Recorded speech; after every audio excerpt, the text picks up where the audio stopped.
hapon po sa inyo lahat. Nandito kami sa Barangay Cablong, Pusurugyo, Pangasinan. Surprise mga delivery ko ay magtutungo ngayon sa Barangay Reyes Subdivision, Cablong, Pusurugyo, Pangasinan para i-surprise si Ma'am Marlene Sinoto na nagsiselebrate ng kanyang ika-40th birthday. At ang nagpa-surprise sa kanya ay walang iba kundi ang kanyang mga kapatid na sina Ma'am Arlene, Ma'am Milat, Ma'am Lenlen, Hilin, Connie, Christian, Onyok, and Anna from Hong Kong. At syempre makasama niya sa kanilang bahay. So ano pang hinihintay niyo? Tara natin ninyo kami samahan at ating tunghayan kung ano ang kanyang magiging reaction sa pasurpresa ng kanyang mga kapatid. So isa lang sasabihin ko sa inyo, arat na!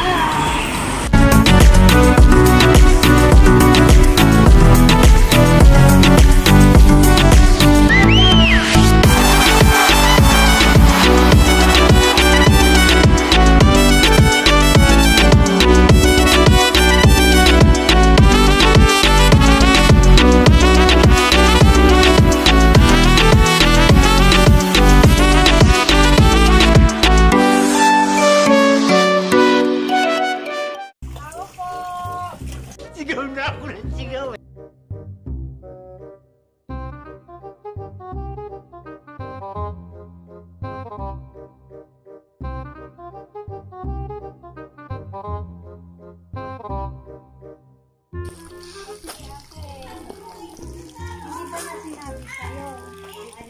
Nahuli namin sa kanina, nadaanan po ng pulis. Nagkahalikan po doon sa... Grabe naman yan! Ay, tanungin niyo po siya, ma'am.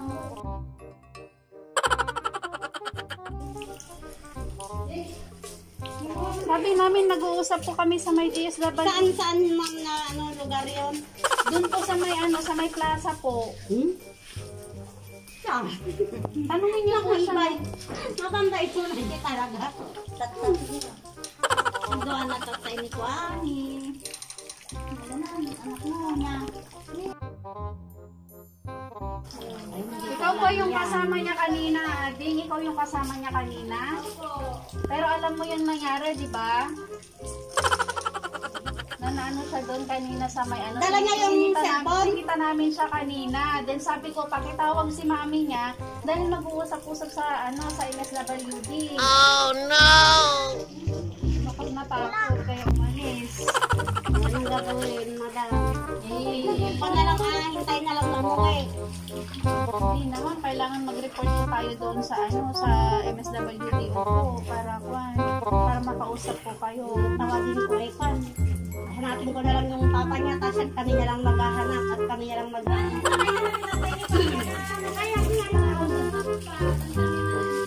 Hindi niyo ba sinabi kay papa niya? Hindi niya sinabi.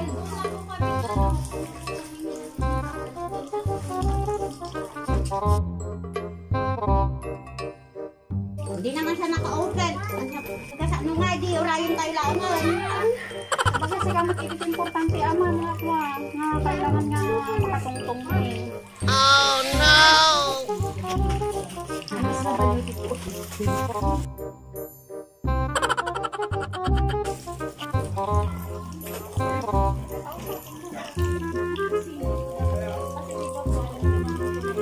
Hindi naman lumalabas yung bakit biglang lumabas.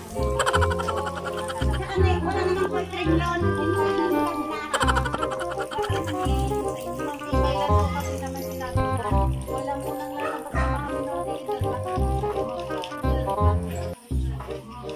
Nakausapin lang tayo ni Ma'am Joanne po. Yung binigay.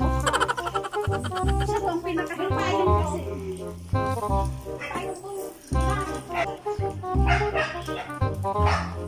Ayun lang po yun. Madiagal ang reason man, mabalinti ko mabalinti. Bicycle.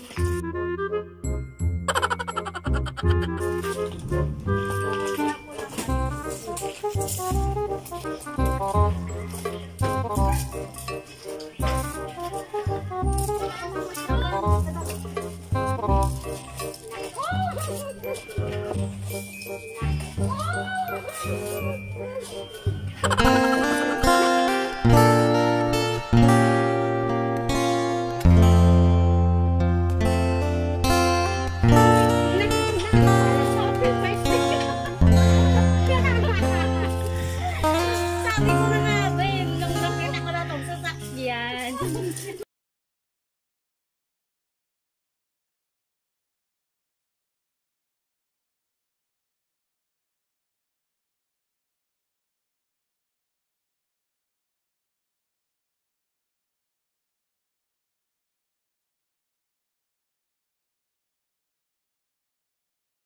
Happy birthday to you.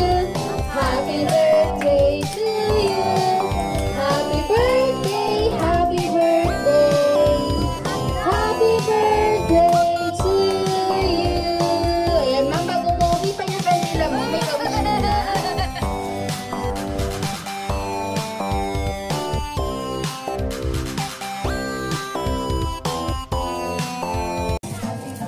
Ayan, so, Pie, tali ka rito.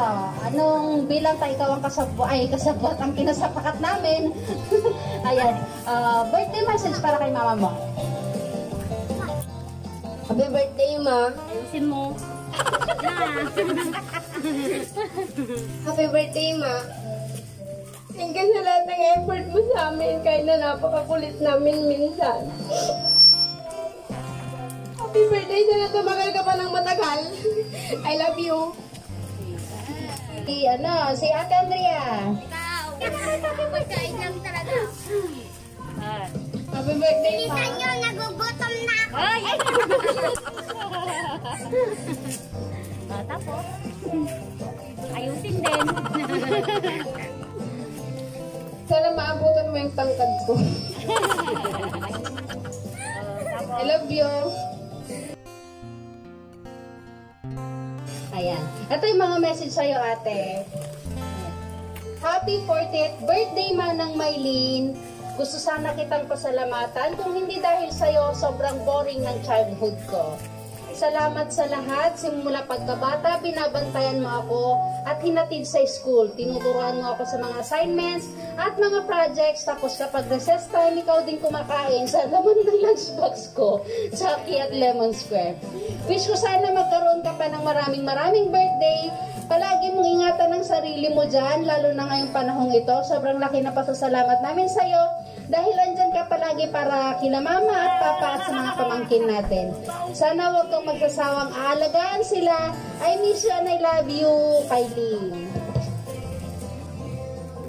Ayan. Ito pa ang isa ate. Dear Sisterette, para sa aking napakabuting kapatid, maligayang apat na pong kaarawan sa'yo. Hala, 40 ka na, parang di halata ah. Looks 32 ka lang daw, sabi ni Kuya Modante. Ano bang gusto mong regalo? Kaso baka sa susunod na birthday ko na lang maibigay sa'yo. Charot.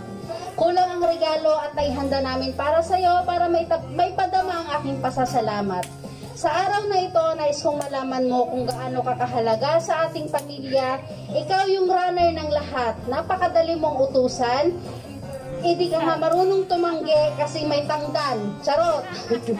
Pero yung gustong-gusto ko sa'yo, ang bilis-bilis, parang LBC Express padala. Hehe. Sana huwag kang magbabago. Sobrang napakabait mong kapatid. Sa araw ng iyong pagsilang, hinihiling ko sa Diyos na sana bigyan ka pa ng maraming biyaya, magandang kalusugan at sana marami pang celebration ng birthday mo. Again, happy birthday. Nagmamahal, manang mo, Arlene. Ayan, mga message nila sa'yo. So, ma'am, hingan naman kita ng birthday message mo para sa mga nagpa-surpresa para sa'yo. Unexpected talaga. Hindi ko alam kasi kanina,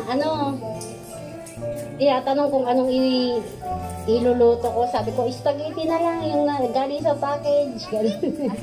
Kaya sobrang na-surpresa talaga ako sa mga kapatid ko. At saka yung mga tao dito, mga anak ko, mga pamangkin, sila mama, nakipag-cooperate, yun. Kaya, okay lang naman kahit walang handa, kasi alam naman natin ngayon ng hirap ng buhay, ang dami pang mga gastusin, bakit pa nag-abala pa sila, ganun. Pero, siyempre, sobrang na-appreciate ko talaga. Sobra. Kaya sana maging masaya pa lalong pamilya namin at saka wala nang mga sakit, gano'n. Yan lang gusto kong mangyari. Lagi kaming malusog. Yun. Maraming salamat sa mga kapatid ko. Sobrang na-appreciate ko lahat. Ayan. So, ma'am, in behalf of Surprise Mo Deliver ko by Miss Maylene Palabay, we wish you all the best at sana nga matapos na tong pandemic na to para makapag-party-party naman ng todo-todo. Ang hirap nang nagpa-party pag may ganitong sitwasyon. So, happy birthday, ma'am. Wish namin sa'yo sana'y humaba pa ang iyong buhay. And syempre, para mas maalagaan pa yung mga anak at mga pamangkin dahil tulad nga ng sinabi nila, kaya kanila sinurpresa ng ganito dahil napakalaki ng tulong mo para sa kanila. So happy birthday ulit sa iyo naman. I-enjoy mo tong araw na to kahit na ganito tong sitwasyon natin, pandemic. Wag pa rin natin kakalimutan mag-enjoy. At syempre po, dasal lang po palagi. Happy birthday, ma'am. So ayan guys, don't forget to like and subscribe sa aming channel. Surprise Mo Deliver ko by Miss Maylene Palabay para updated kayo palagi sa mga videos na i-upload namin araw-araw. So lagi lang po nating tatandaan. Keep safe everyone, and every gising is a blessing. God bless. Bye! Hilain mo yun. Akala ko may highlight mo! May tiro. Hilain mo!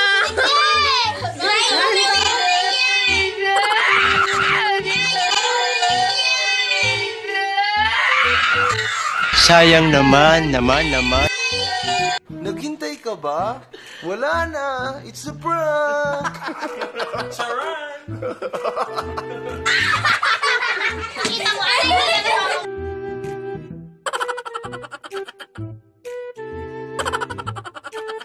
Asa ka.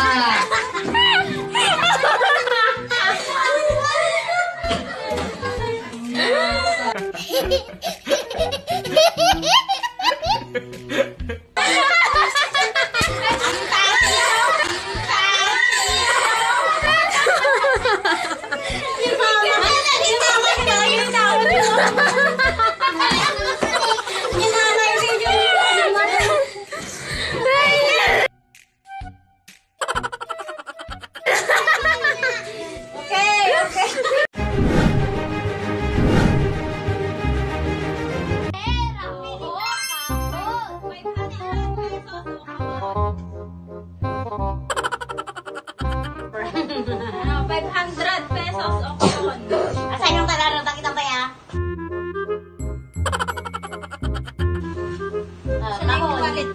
Baka malay mo, Louis Vuitton yan na ano, na... Gold yan na sing-sing. Yung Gucci yan na kung ano. 500 o kahon.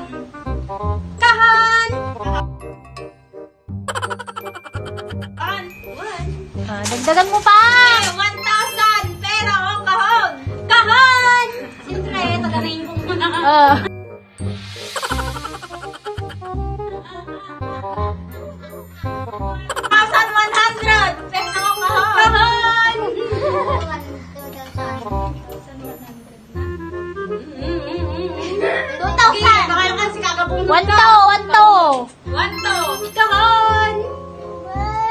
Pera o kahon? Kahon nga!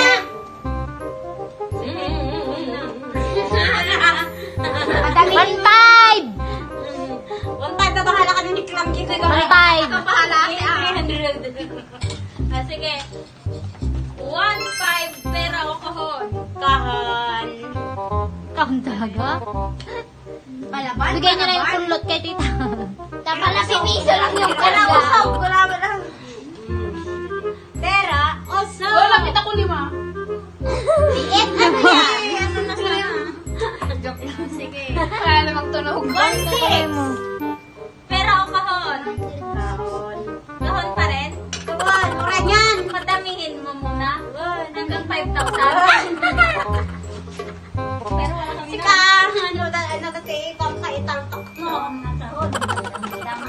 1.8. Agay. Kahon. Kahon pa rin. Ano ba? Saan natin? Magbugas tayo. Sure win package. Wala yan siya. 1.9. Kahon. 1,000. Okay. Agay. May pera kang ganon. Okay? Okay. Pera o kahon? Kahon. Kahon. Naano ko sa laman ng kahon. 2.1. Nagkikirisaw ko lang ma. Kahon. Kahon pa rin.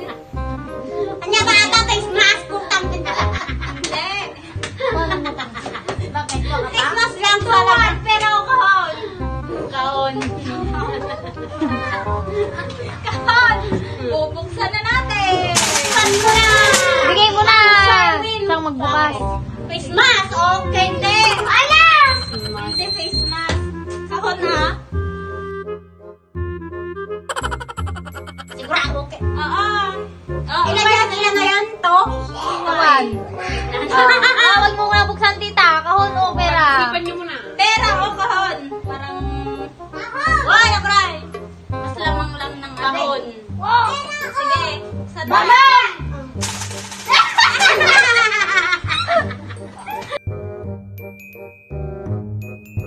Visit!